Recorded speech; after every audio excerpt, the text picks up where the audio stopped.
all of these new triggers are from Lisa. So everyone say thank you to Lisa. We got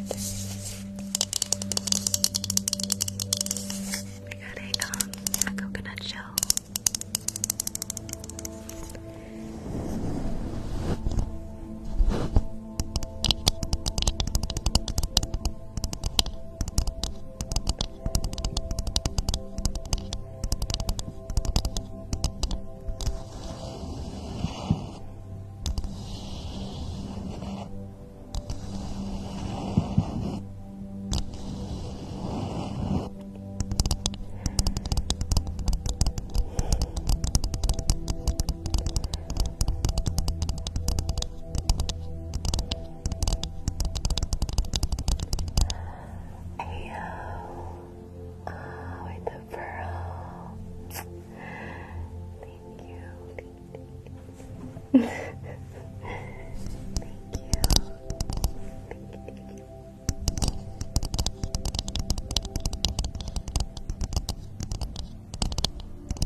Go ahead and read one. I haven't read them, so it's gonna be random. Okay, this one says, I'm a human being, thank you. I'm a human being who is doing my best. The journey towards my shiniest, bestest self is a slow and steady climb with lots of switchbacks and puddles. Luckily, I packed plenty of snacks. It's like a little snail going up a hill with, I think, with a cupcake.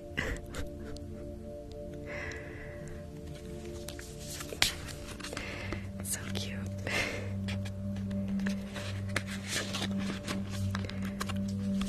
I love these. Thank you, Lisa. Thank you so much.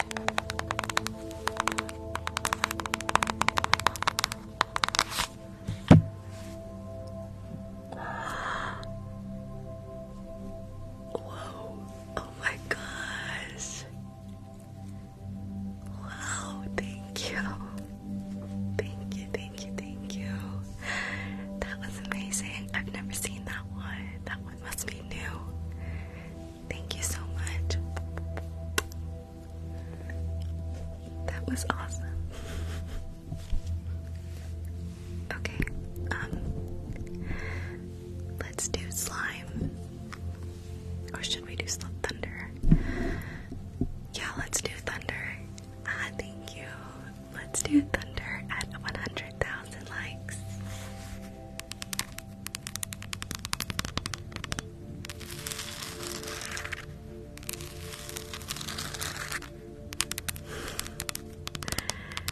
Thank you. Thank you for the butterfly.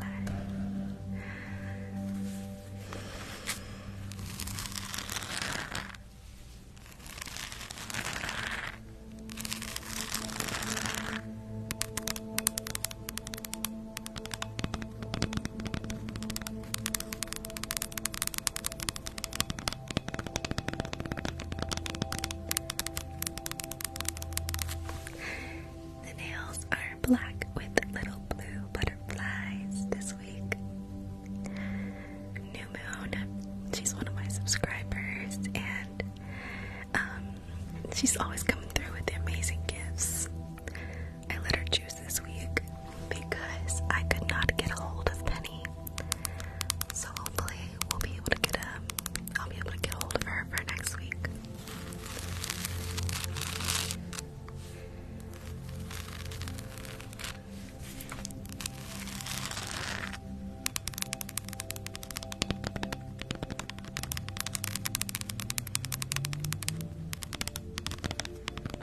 Yes.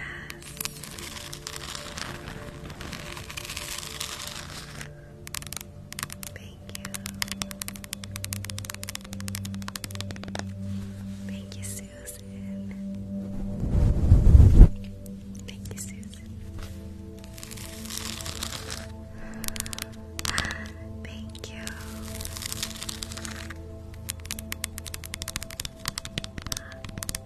Thank you so much. Oh my god. Thank you, Sherry.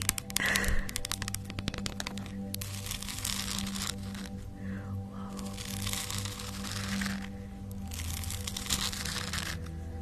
What's Doja Cat?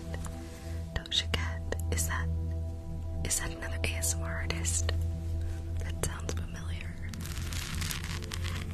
Hi Doja Cat, welcome. Oh, it's a singer. Oh. I feel so bad. Okay, now it's ringing a bell. I think I heard a song by her. I feel really stupid. Oh my gosh.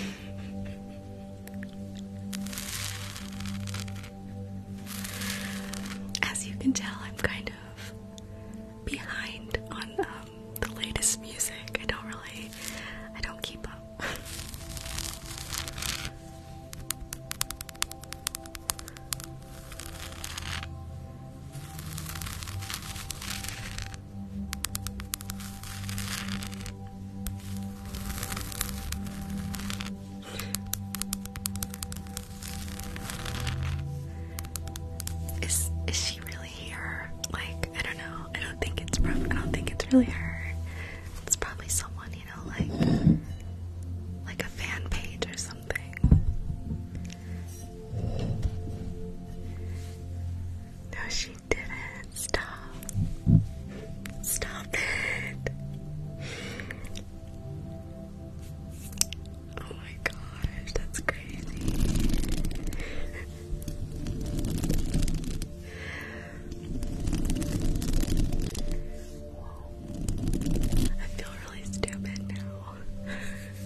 sister, I think my sister like is a huge fan of hers. Oh my gosh.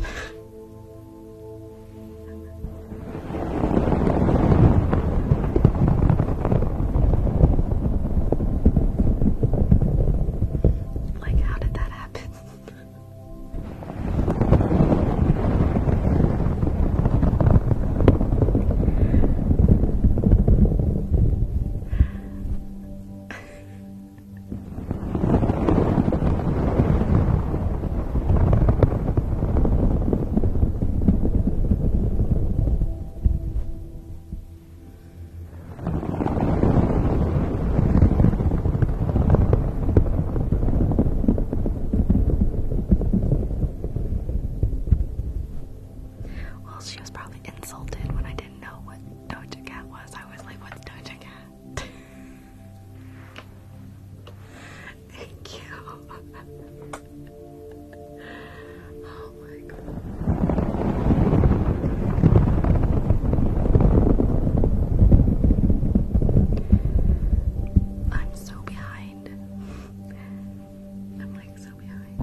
excruciating pain in my stomach. It felt like someone was stabbing me with knives in the stomach. It was bad. But it went away after I did my business.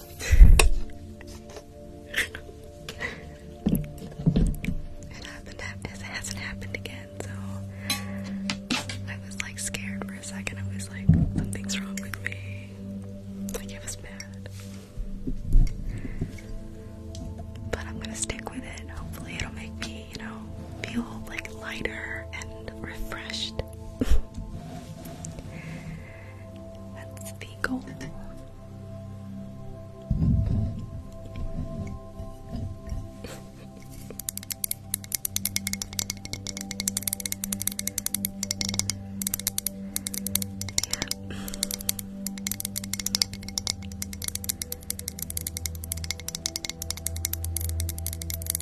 It's just like a generic. It was called the Cleaner. It was cheap. But I can say that I think it is working because I can feel my stomach like rumbling constantly.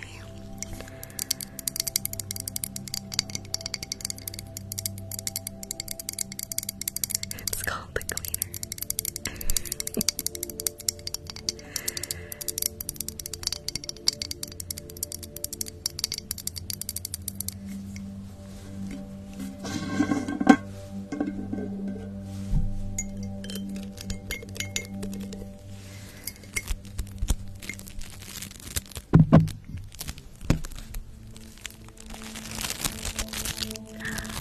Thank you, Saturn.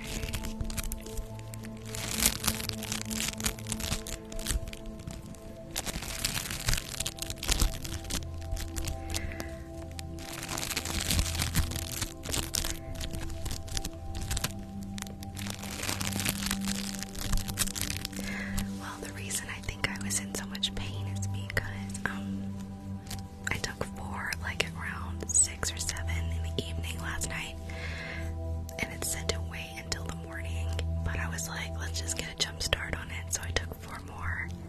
I think at like 3 or 4 in the morning, and then when I was sleeping I woke up and I was like, it hurt so bad.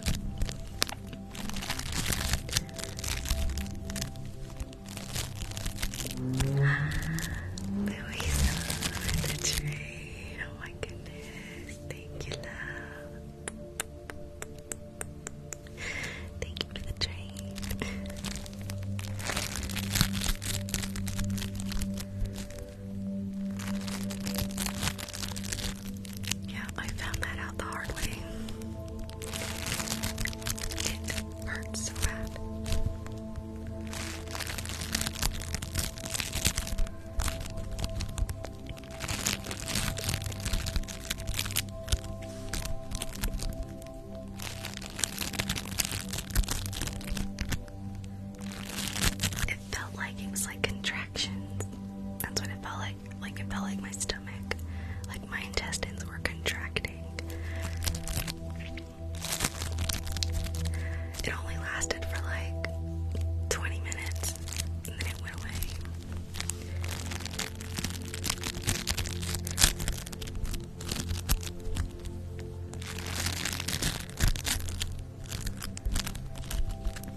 You did.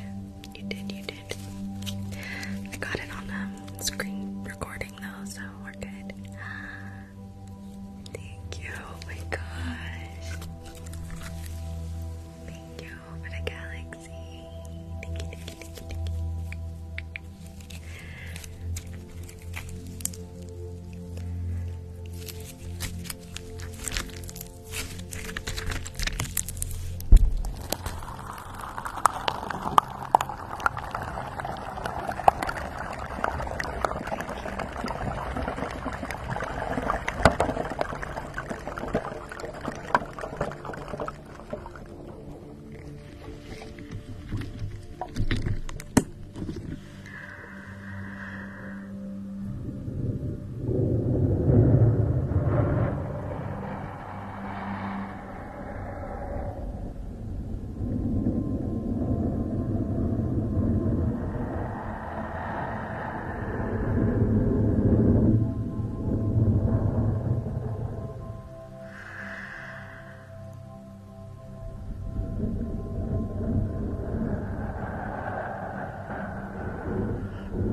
embarrassed myself, like, severely. Because I didn't know who it was. I didn't know who Doja Cat was. Everyone was like, Doja Cat in the chat, and I was like, what's Doja Cat? Oh my gosh.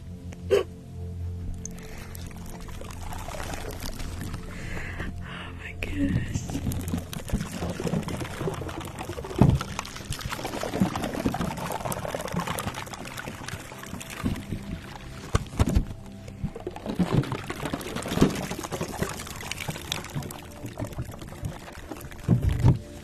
Thank you.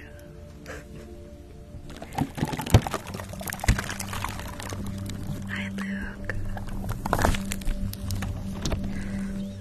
I know, I just feel like I kind of insulted her a little bit. I didn't mean to. I mean, I know she wasn't insulted, but I still feel like on my part it was kind of, I don't know. I'm overthinking it. As usual. Thank you. Thank you, love. Thank you, love. Thank you.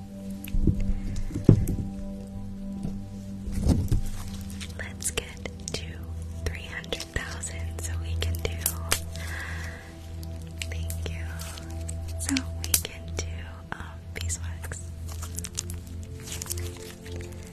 Beeswax, beeswax.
Thank you.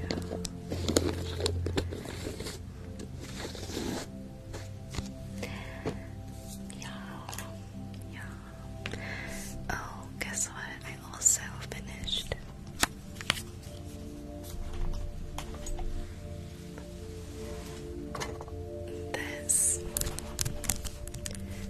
this mic cover, and it doesn't really sound that good. It's actually kind of disappointing.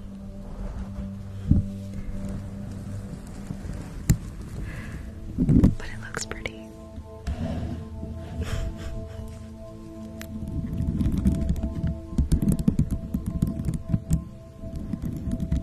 Doesn't sound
like the heartbeat better when it's.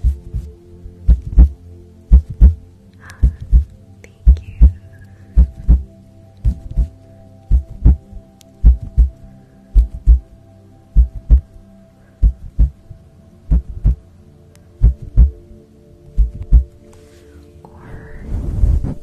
Or when this is off.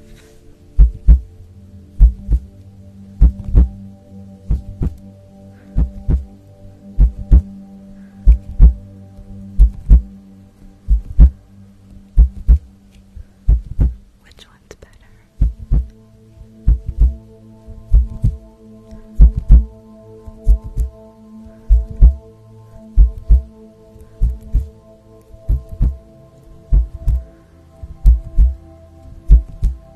Oh my god, it's like 50-50.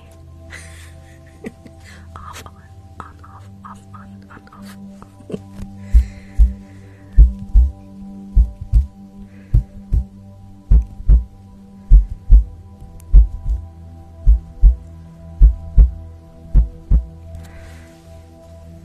Okay, let's do a poll because I am curious. And I'll put it back on to make sure.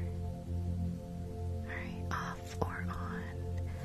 On is happy face, off is sad face.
know it doesn't make sense.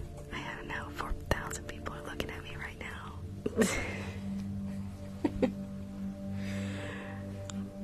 I don't know. I can't even. I don't know. It's mainly because of my body, and I'm like really self-conscious. I just don't like people like looking at me.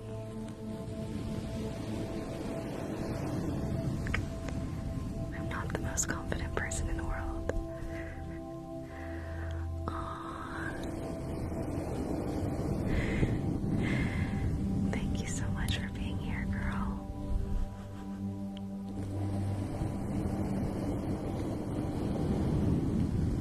It's okay. I know.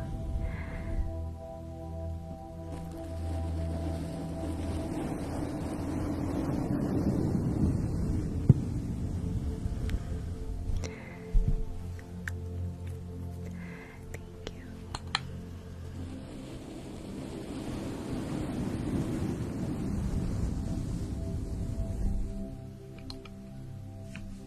Thank you, Brandy. I don't want to take medication for anything.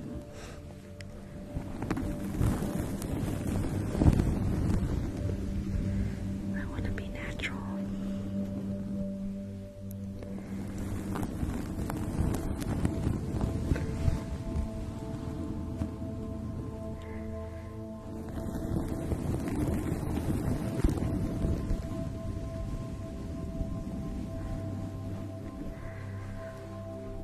Oh, she said meditation. Oh. Well, she said medication.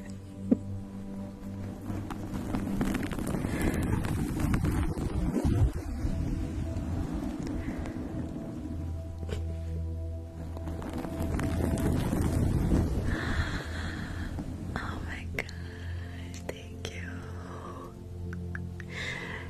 Thank you so much. Thank you. Thank you, Kristen.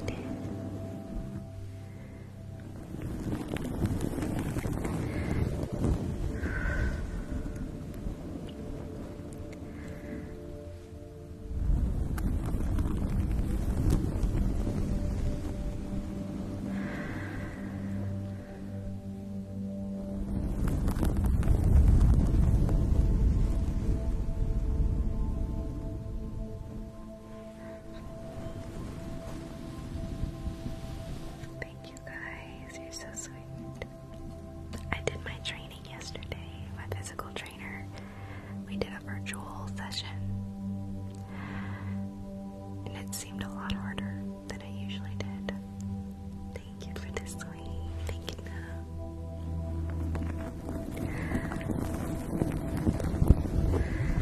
Like I just feel like a little bit short, like shortness of breath. Does that make sense? It's time. It's time for makeup.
has prostate cancer. But supposedly he's in remission. Supposedly. But they had to basically like eliminate all of the testosterone in him, in his body, and he hates it. He hates it so much because of male reasons. And so he's trying these different medicines to like counteract the estrogen to make him feel more manly. I don't know. Okay. Let's add just a little bit of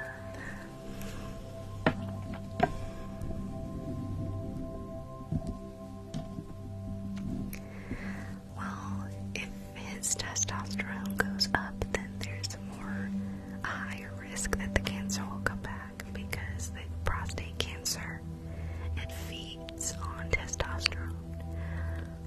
So like he needs to be careful not to raise his testosterone too high or something. Okay, we're gonna add some illumination right there at the top of your cheekbones.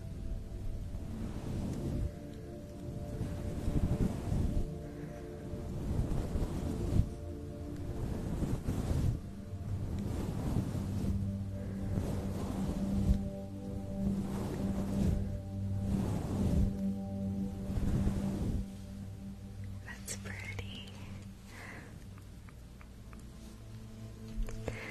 Okay, let's go ahead and do it under your eyebrows, right on your brow bones.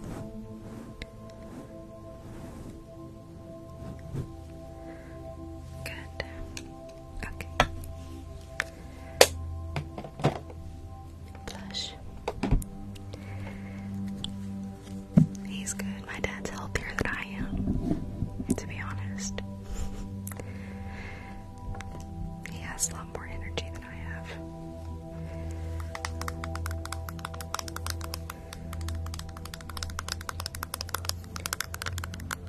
Okay.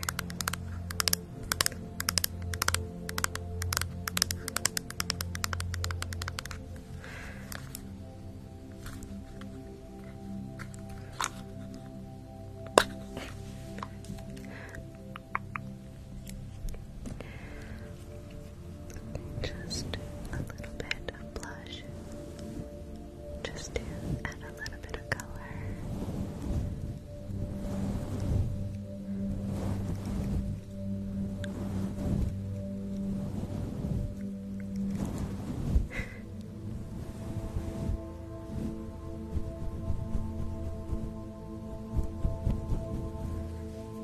Perfect.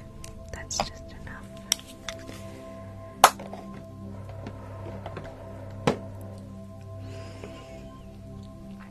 Okay, now let's add some eyeshadow. You know what, like not song, but like, you know the one that's like, hi, I'm Dory, let's go. It's like, da-da-da-da-da. I love the music on that. I wish it was like a full song, but I don't know what the song is. Like that would be a good song to make a video with, like minus the Dory part.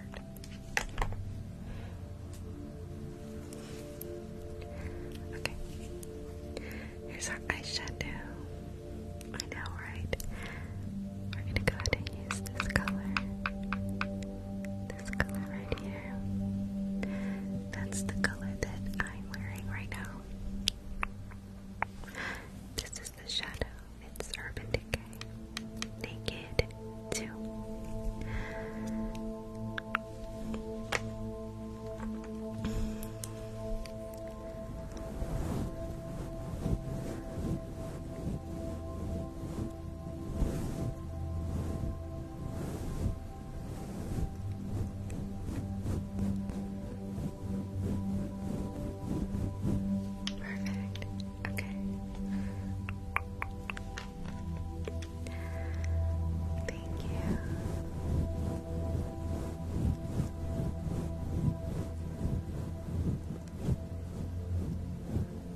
was like, it was funny. Me and all my sisters. Oh, we're not done with makeup, sorry.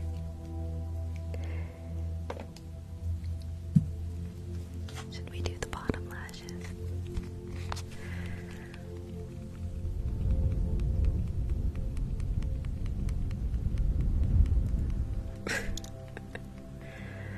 My mom was like, girls, do you have to be so loud?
Sandy. Sandy. Thank you, Sandy. Thank you so much, love. That was awesome. Thank you so much.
Yes, these are glue sticks.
Is my link tree working, everyone?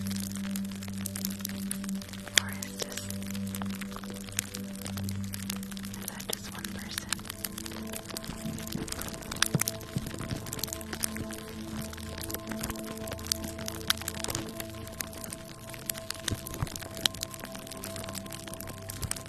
Okay, it's working for you.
looks so crazy.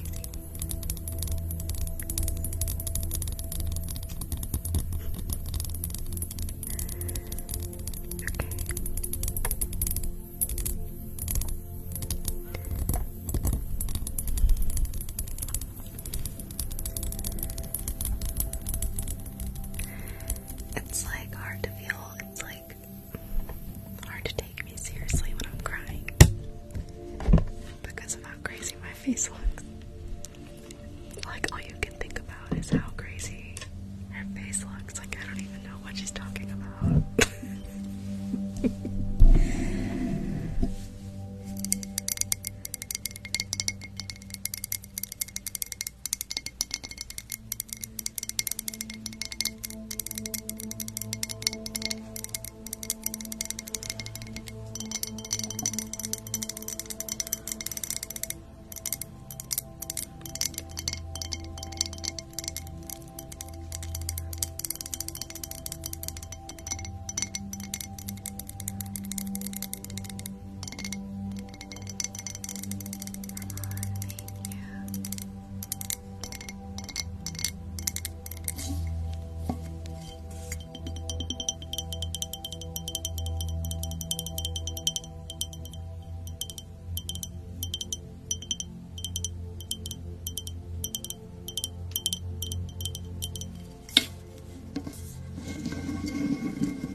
guess it could come in handy for survival reasons.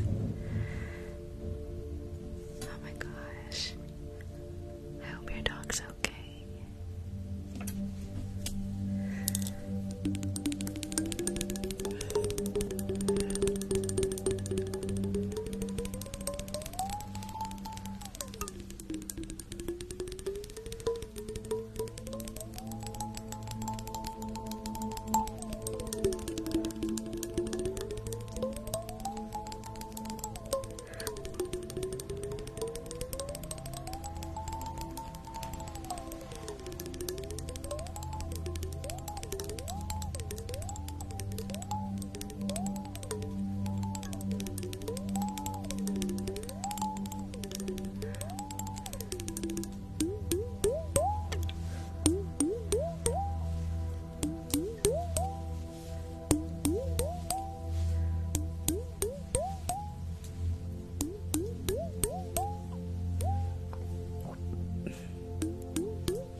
super satisfying.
still some puzzles. I love puzzles so much.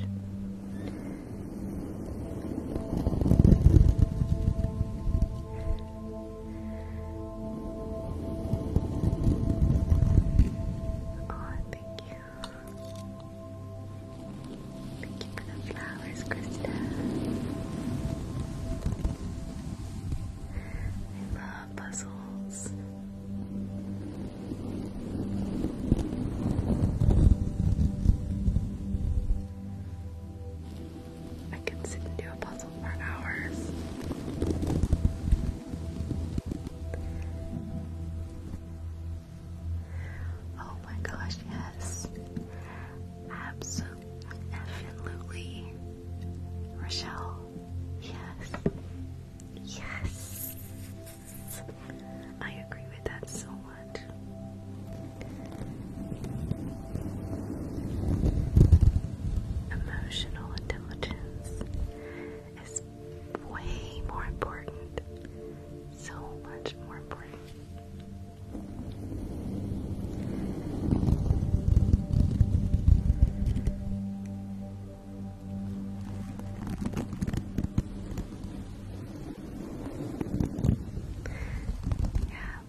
They're like big. In the big, big.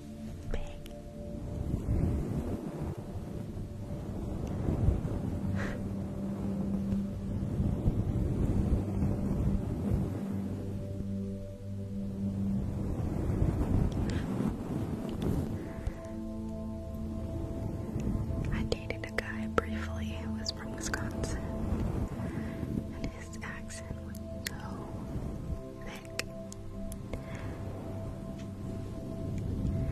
And he was like, "You have no idea how bad people drink in Wisconsin." I'm like, "Really?"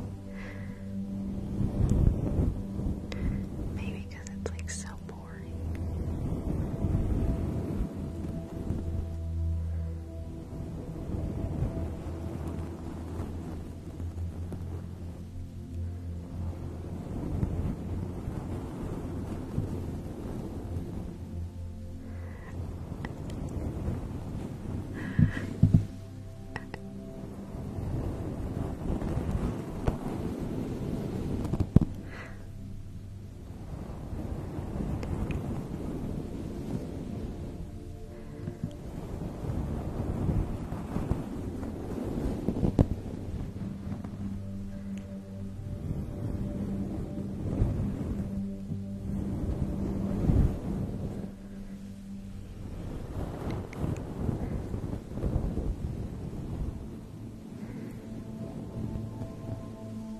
Thank you. Thank you for the compliment.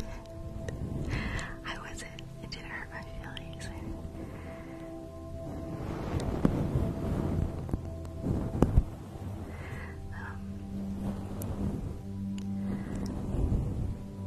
What was I saying? I forgot what I was saying. Whatever. It slipped my mind.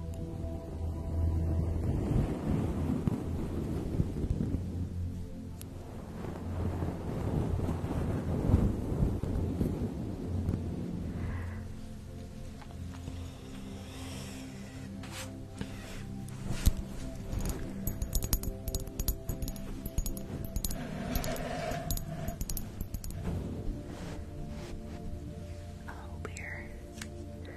What's Florida known for? Oranges. And crazy people. Murders.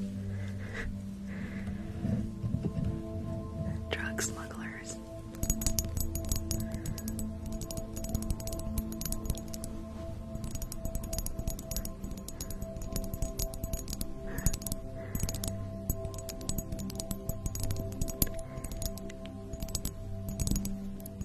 Terrible healthcare system.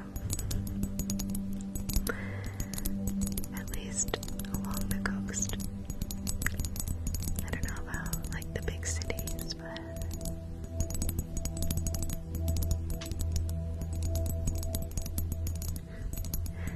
I think it's because of the mold.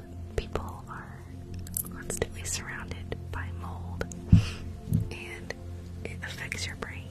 It affects my brain. But society as a whole is just not, it's not, people aren't really piecing the dots, like connecting the dots to that yet. But I genuinely in my heart feel like all the mold down here is actually what causes a lot of people to have health issues and stuff.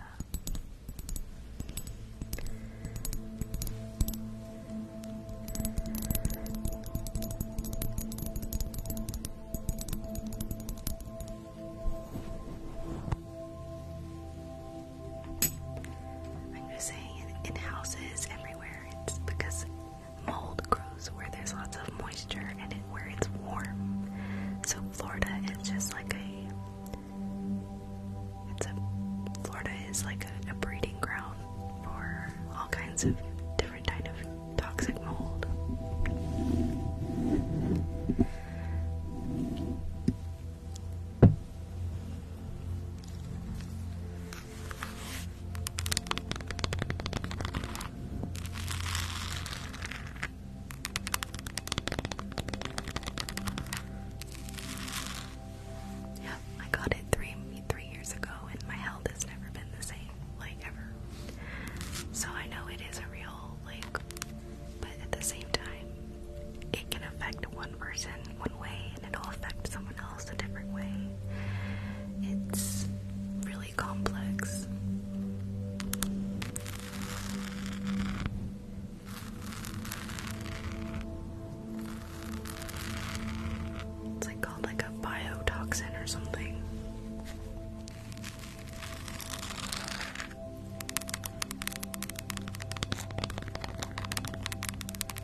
chronic inflammatory response syndrome causes so many symptoms that, like, a lot of people get misdiagnosed with things.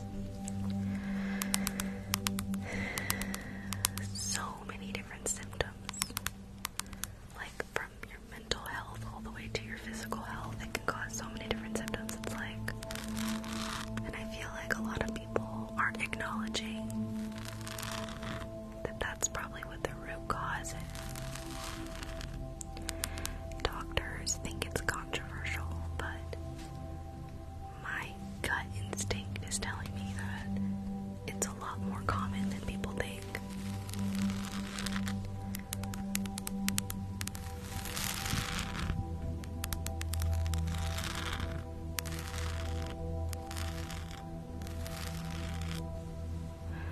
That was 3 years ago. Yeah, I don't live there anymore. But it was really, really, really hard. It was so hard. I had to leave everything behind. Like, everything.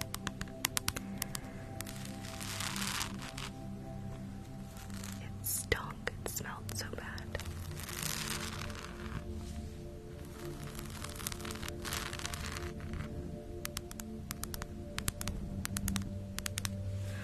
Yeah, CIRS, chronic inflammatory response syndrome.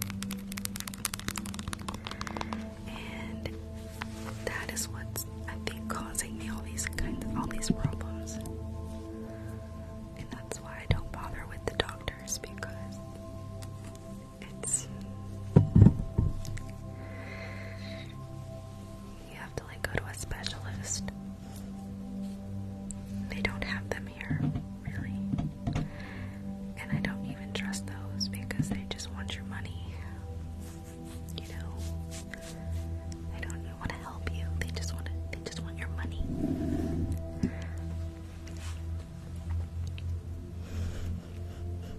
Yeah.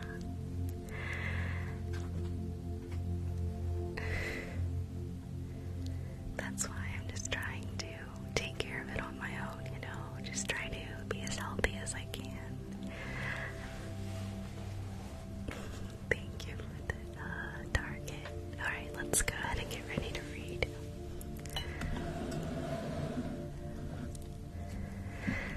Yep.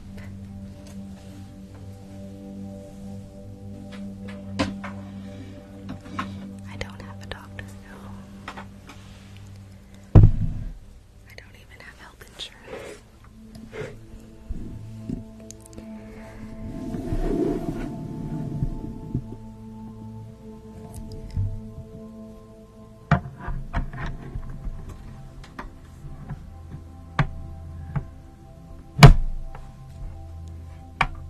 Yes. Yes.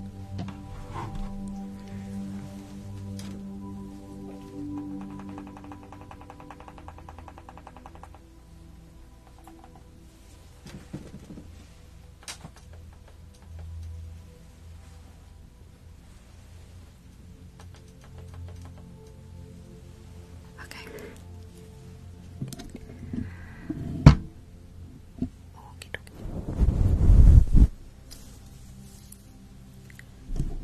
I'm so hot.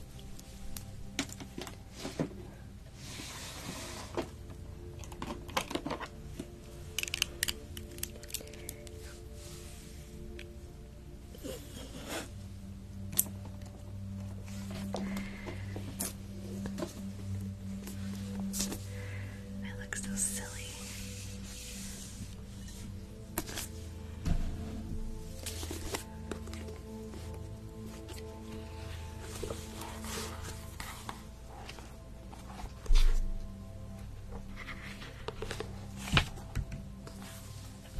Alright.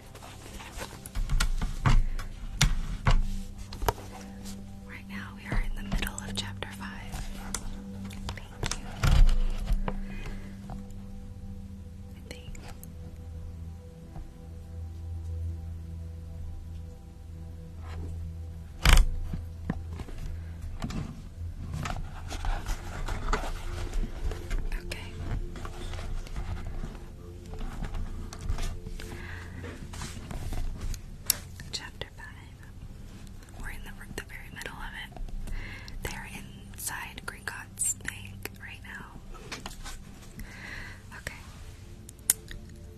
secrets that you know what in Vault 713?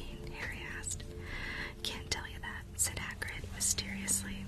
Very secret. Hogwarts business. Dumbledore's trust in me. More my job's worth to tell you that.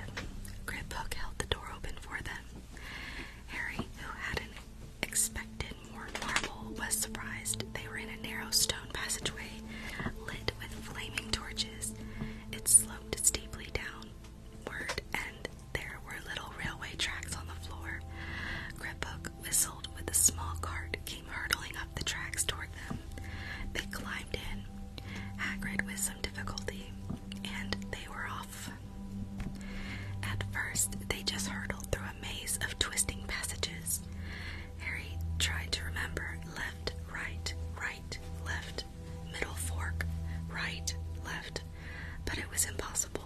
The rattling cart seemed to know its own way because Griphook wasn't steering. Harry's eyes stung as the cold air rushed past them, but he kept them wide open.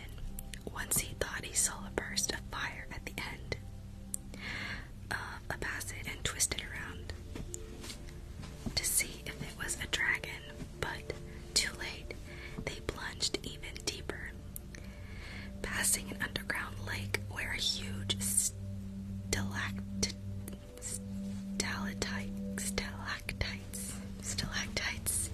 and stalagmites grew from the ceiling and the floor.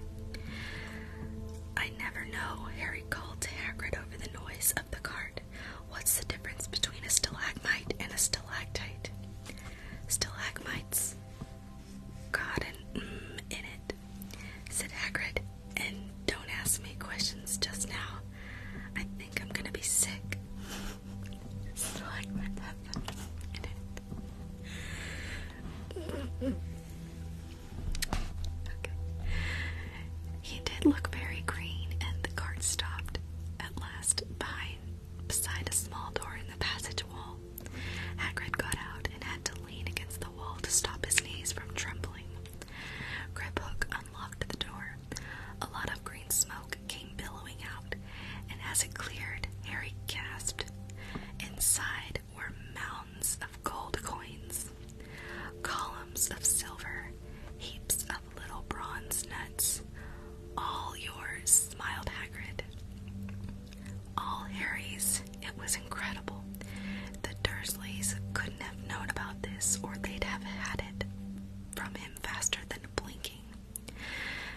How often had they complained how much Harry cost them to keep? And all the time there had been a small fortune belonging to him buried deep under London. Hagrid helped Harry pile some of it into a bag. The gold ones are galleons, he explained. 17 silver sickles to a galleon and 29 nuts to a sickle. It's easy enough, right? That should be enough for a couple of terms. We'll keep the rest safe for you. He turned to Griphook. Vault 713 now, please. And can we go more slowly? One speed only, said Griphook. They were going even deeper now and gathering speed. The air became colder and colder as they hurtled around tight corners. They went rattling over an underground ravine, and Harry leaned over the side to try to see what was down at the dark bottom. But Hagrid groaned and pulled him back by the scruff of his neck. Vault 713 had no keyhole. Stand back, said Griphook. Importantly, he stroked the door gently with one of his long fingers, and it simply melted away.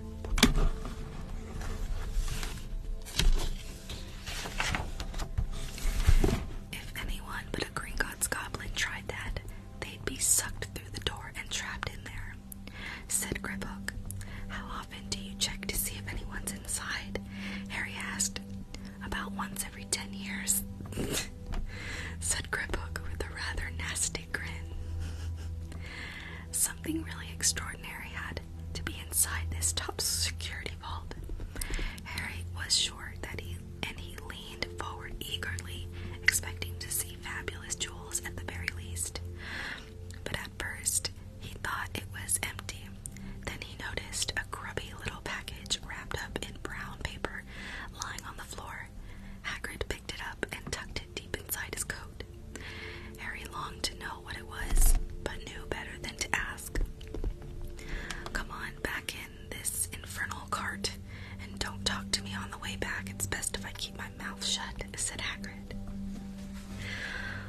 wild cart ride later, they stood blinking in the sunlight outside Gringotts.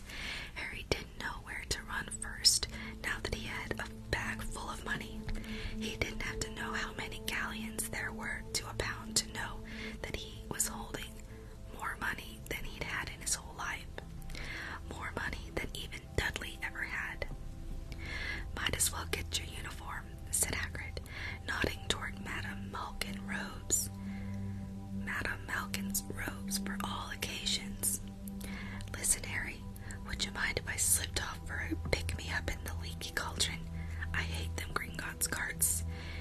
He did still look a bit sick, so Harry entered Madame Malkin's shop alone, feeling nervous. Madame Malkin was a squat, smiling witch dressed all in mauve. Hogwarts, dear, she said, when Harry started to speak. Got the lot here. Another young man being fitted up just now, in fact. In the back of the shop, a boy with a pale, pointed face was standing on a footstool, while a second witch pinned up his long black robes. Madame Malkin stood, Harry on a stool next to him, slipped a long robe over his head, and began to pin it in the right length. Hello, said the boy. Hogwarts too? Yes, said Harry. My father's next door buying my books, and mother's up the street looking at ones, said the boy. He had a bored, drawling voice. Then I'm going to drag them off to look at racing brooms. I don't see why first years can't have their own. I think I'll bully father into getting me one, and I'll smuggle it in somehow. Harry was strongly reminded of Dudley. Have you got your own broom? The boy went on. No, said Harry. Play Quidditch at all? No, Harry said again, wondering what on earth Quidditch could be. I do. Father says it's a crime, but I'm not picked to play for my house, and I must say I agree. Know what house you'll be in yet? No, said Harry, feeling more stupid by the minute. Well, no one really knows until they get there, do they? But I know I'll be in Slytherin. All our family have been. Imagine being in Hufflepuff. I think I'd leave, wouldn't you?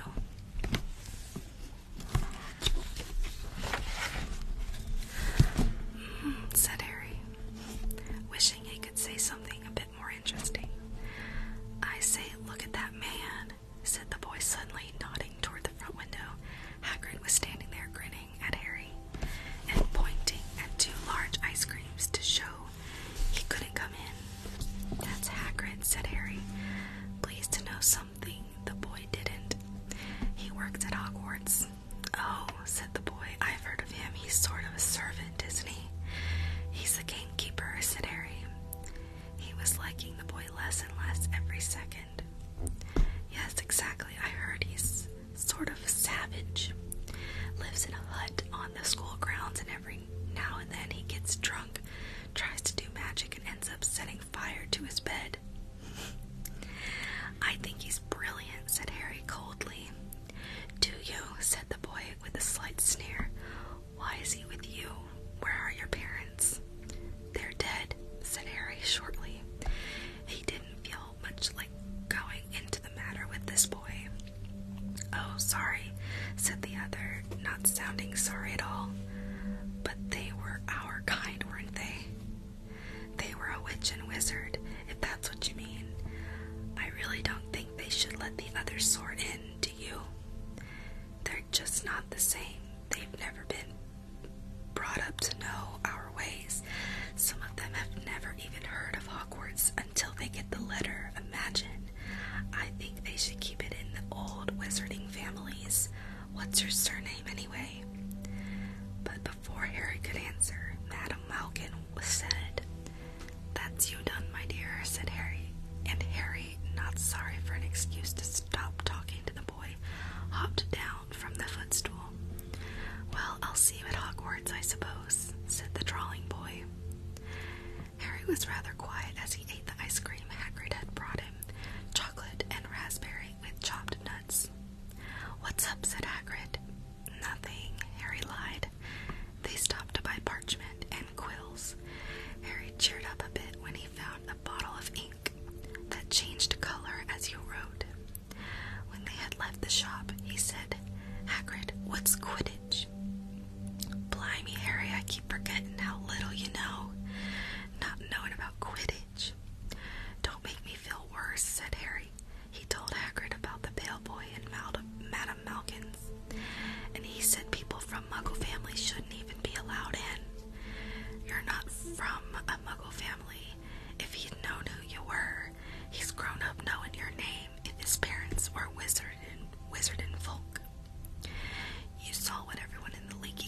was like when they saw you.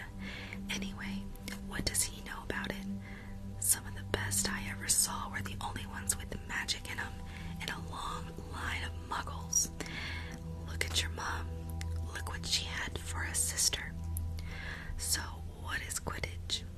It's our sport. Wizard sport. It's like soccer in the muggle world. Everyone follows Quidditch. Played up in the air on broomsticks, and there's 4 balls. Sorta hard to explain the rules. And what are Slytherin and Hufflepuff? Schoolhouses. There's 4. Everyone says Hufflepuff are a lot of duffers, but I bet I'm in Hufflepuff, said Harry gloomily. Better Hufflepuff than Slytherin, said Hagrid darkly.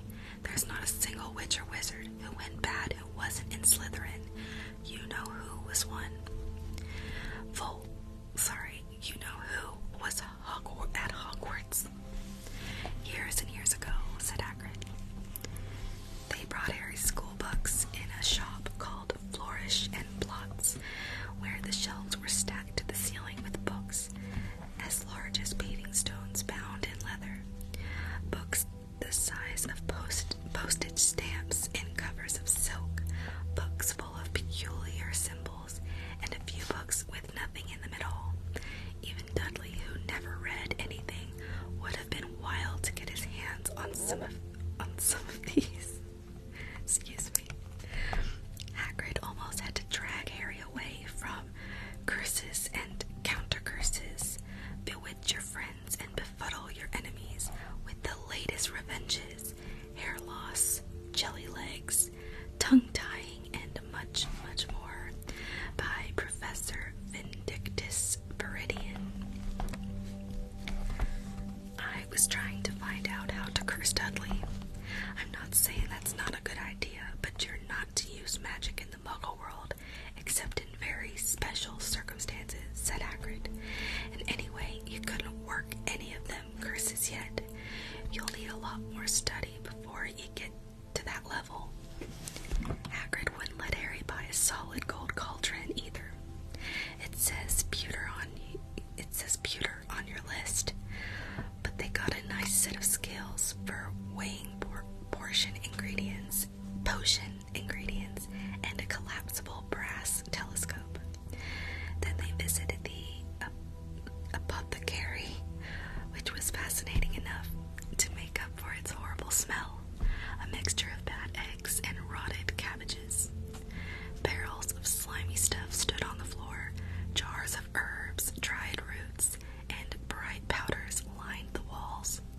Bundles of feathers, strings of fangs, and snarled claws hung from the ceiling. While Hagrid asked the man behind the counter for a supply of some basic potion ingredients for Harry, Harry himself examined silver unicorn horns at 21 galleons each, and minuscule glittery black beetle eyes, 5 nuts a scoop. Outside the apothecary, Hagrid checked Harry's list again. Just your wand left. Oh yeah, and I still got you a birthday present. No, and I still haven't got you a birthday present. Harry felt himself go red. You don't have to. I know I don't have to. Tell you what, I'll get your animal. Not a toad. Toads went out of fashion years ago. You'd be laughed at. And I don't like cats. They make me sneeze. I'll get you an owl. All the kids want owls. They're dead useful. Carry your mail and everything.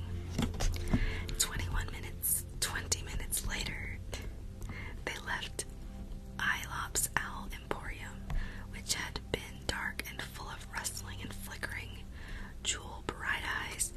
Harry now carried a large cage that held a beautiful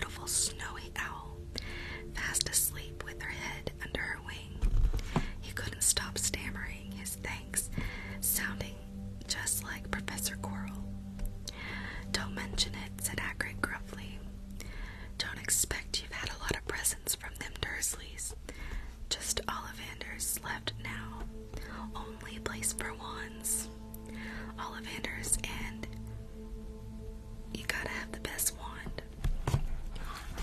A magic wand. This was what Harry had been really... Oh, we get a million. Thank you guys for a million. Thank you.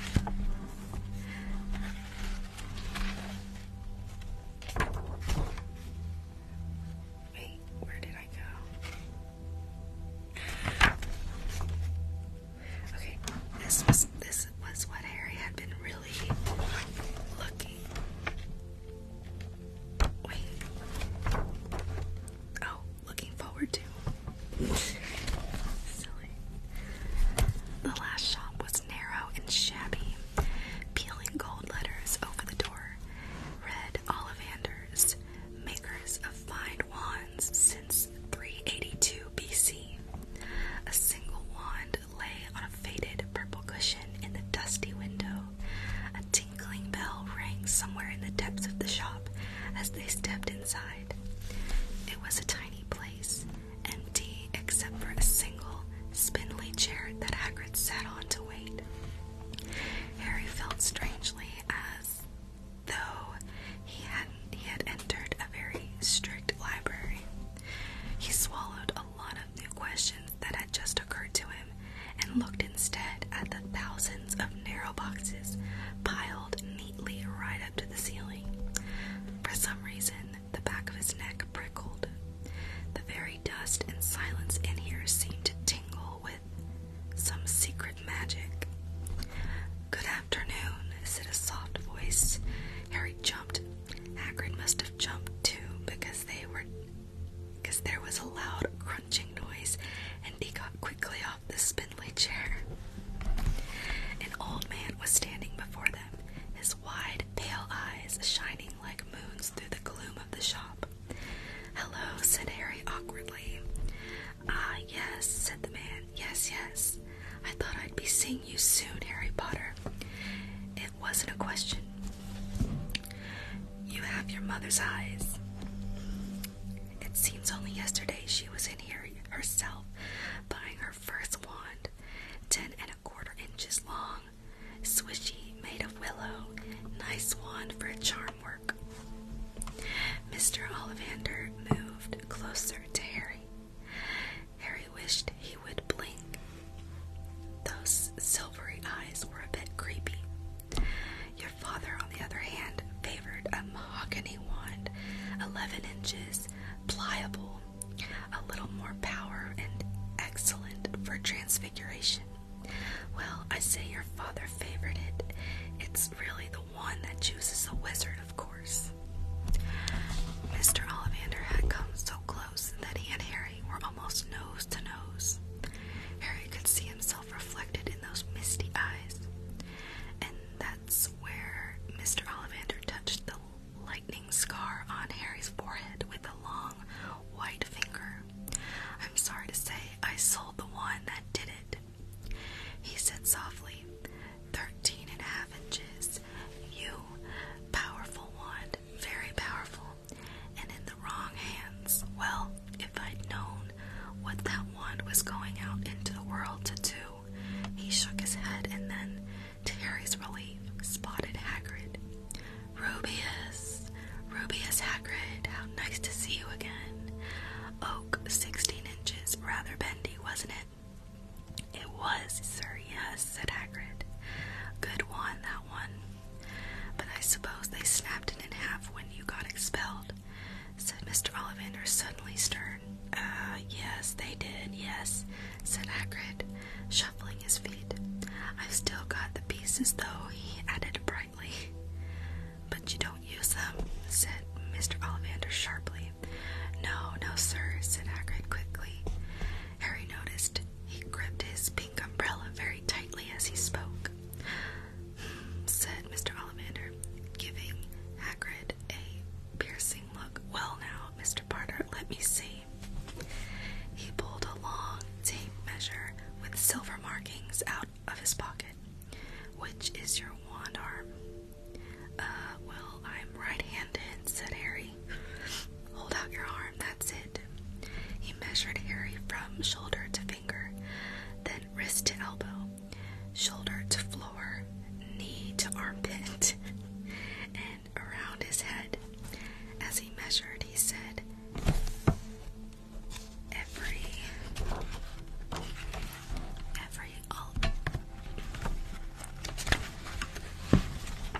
Ollivander wand has a core of a powerful magical substance, Mr. Potter.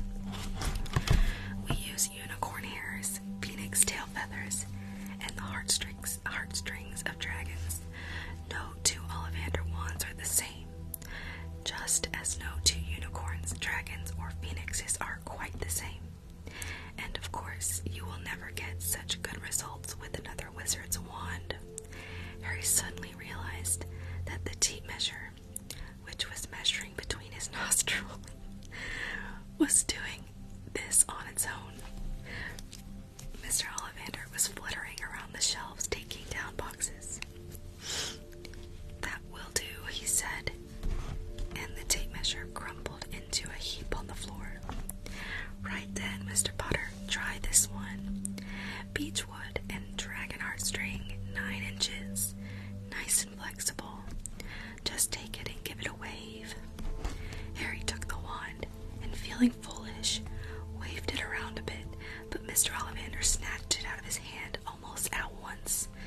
"Maple and phoenix feather, 7 inches. Quite whippy. Try." Harry tried, but he had hardly raised the wand when it, too, was snatched back by Mr. Ollivander.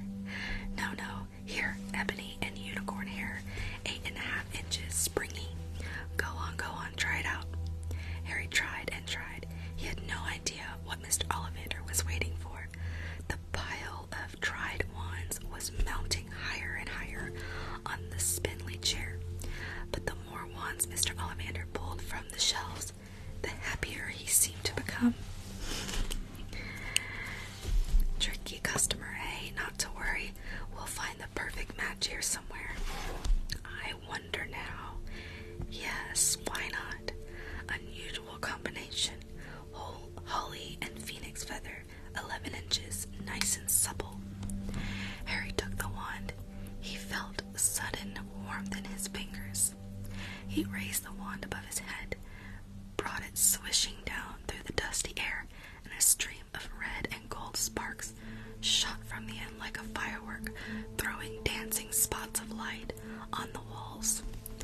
Hagrid whooped and clapped, and Mr. Ollivander cried, "Oh, bravo! Yes, indeed! Oh, very good!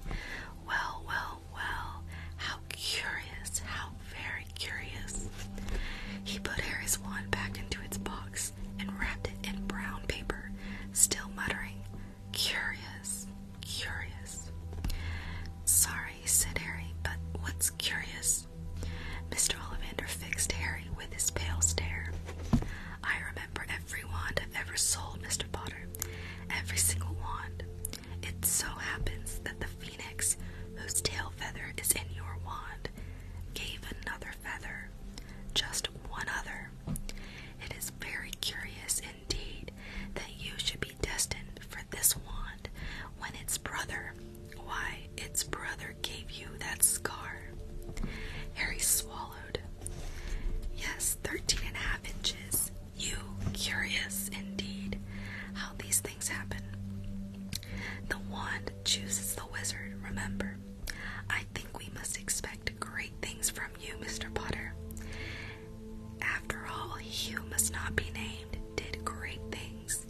Terrible, yes, but great." Harry shivered. He wasn't sure he liked Mr. Ollivander too much.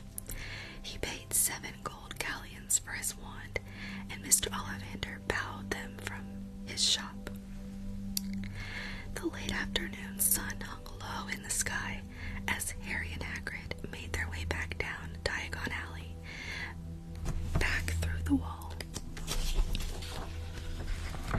back through the leaky cauldron, now empty. Harry didn't speak at all as they walked down the road. He didn't even notice how much people were gawking at them on the underground, laden as they were with all their funny-shaped packages, with the snowy owl asleep in his cage on Harry's lap. Up another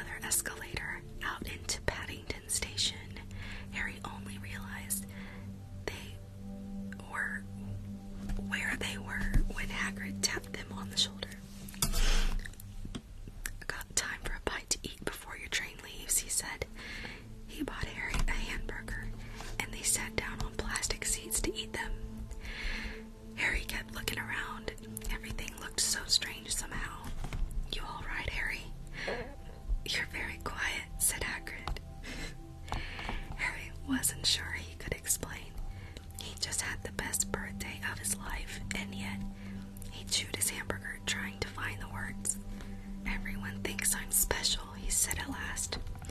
All those people in the leaky cauldron, Professor Quirrell, Mr. Ollivander. But I don't know anything about magic at all. How can they expect great things? I'm famous and I can't even remember what I'm famous for. I don't know what happened the night my parents died. Hagrid leaned across the table. Behind the wild beard and eyebrows he wore a very kind smile. Don't you worry, Harry. You'll learn fast enough. Everyone starts at the beginning at Hogwarts. You'll be just fine. Just be yourself. I know it's hard. You've been singled out, and that's always hard, but you'll have a great time at Hogwarts. I did. Still do. As a matter of fact, Hagrid helped Harry on the train that would take him back to the Dursleys, then handed him an envelope. Your ticket for Hogwarts, he said. 1st of September, King's Cross. It's all on your ticket. Any problems with the Dursleys, send me a letter with your owl. She'll know where to find me. See you soon, Harry. The train pulled out of the station. Harry wanted to watch Hagrid until he was out of sight. He rose in his seat and pressed his nose against the window, but he blinked and Hagrid had gone.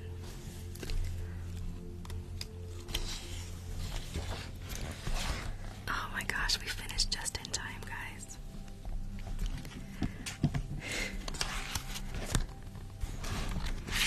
That was the end of chapter 5.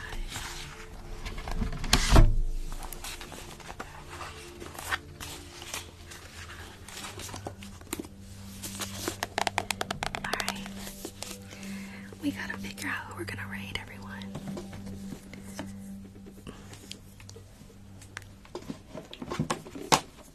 Yeah, that was good. I love Diagon Alley. Alright. Who do you guys want to raid? Give me a name. Give me a name.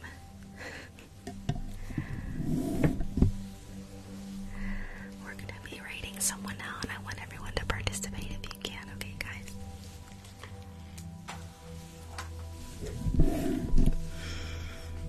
Let's see.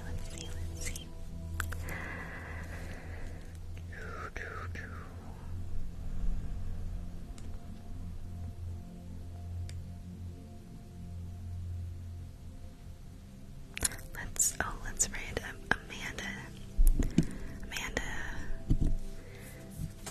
Amanda J, I think is her name. Let's raid her, guys. We haven't raided her before. Amanda J ASMR, I think is her name. Look at the mods.